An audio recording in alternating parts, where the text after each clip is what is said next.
Hello. We're going to talk about the immigration process because I feel like not too many people understand it or know how it works. I have no interest whatsoever in hearing any racist stupidity. Please see yourself out. I'm not interested. I don't care. Do you understand? My husband was brought here when he was a child. And instead of being sent to school, he was sent to work at a very young age. And yes, he got hired looking like a little baby boy, okay? Yes, he did. We met when we were 17. Neither of us had any money. Okay, he worked. Of course he worked. But he still had to pay bills. I didn't work. I didn't. I took care of my mama. I helped my mama out. So, we were together, I guess when we were about 21 or 22. Right after my son was born, we decided that we were going to get a lawyer and start the process.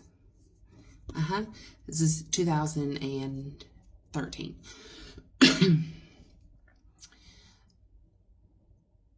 And the lawyer that we got ended up, I can't remember if he paid $3,000 or $5,000.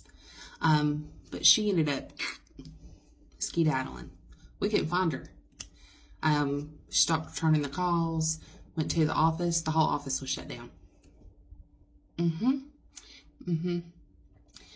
So, we kind of held off a little bit because he'd lost a lot of money. I did file some paperwork on my own, according to the Google, showing me how to do it, and got it started at that point. The first petition was saying that me and him were married. That took a year to get approved. 1 year. Well, 10 months. 10 months to get approved, and they're like, yep, you're really married. Congratulations. Next step. You just keep going, you keep paying. And eventually we got to the point where we needed to file a hardship waiver, explaining to our government that it would cause extreme hardship on me, the spouse, if he were to have to go back to Mexico. That we got a lawyer for. We did, because it's real hard to get approved for that. Super hard. That happened probably 2019 is when we applied for that. And then the vid hit. Yeah, that shut down all kinds of stuff. Took a long time. And I believe that process, or that part of the process, was approved, 2025? 2024, April of 2024. Yep, that was just approved. So we've gotten everything done. And the next step is waiting for an immigration interview down in Mexico, where he will have to go back. He'll have to go back. We've been waiting a year and a half just for this interview to be scheduled. So, process started 2013. As of 2025, still waiting. Let me explain why so many probably don't rush to go get their papers.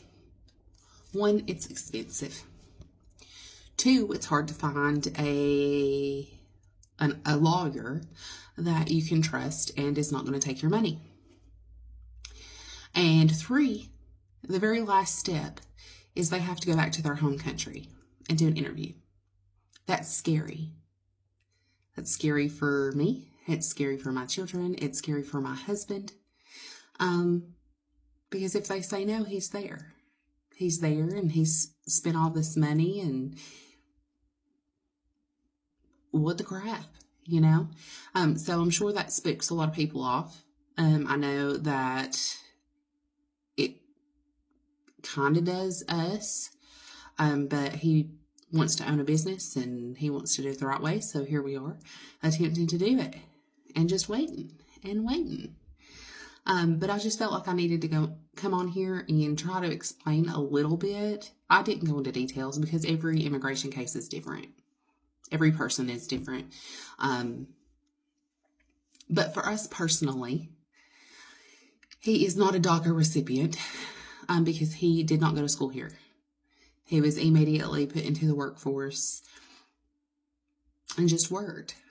So there it is. Again, I'm not going to listen to any hate. You can comment all you want to because all that does is get my video pushed out a little bit more. But I feel like a lot of people think that it's as easy as going to the courthouse and filing some paperwork. No, and it's not fast by any means. Right now, if you Google how long it takes to get an immigration interview after an approved 601A waiver, which is our hardship waiver, it says 4 to 6 months. And I call BS. I call BS because my husband's hardship waiver or 601A waiver was approved in April of 2024. And we're still waiting. We're still waiting for that interview. Okay? So this was just for information. And if you made it this far, then great. Now you know a little bit about the reason that there are so many undocumented people here. If you don't come up here in a specific category, then there's no path for you. There's not. There's not a path that is specified toward, I don't have a great life here in Mexico and I would like to move to the United States for a better life. That's not a category. Employment, family, or school. Okay? There's no path. Our immigration system does need to be fixed. But it shouldn't take, 13 years of attempting to do it right.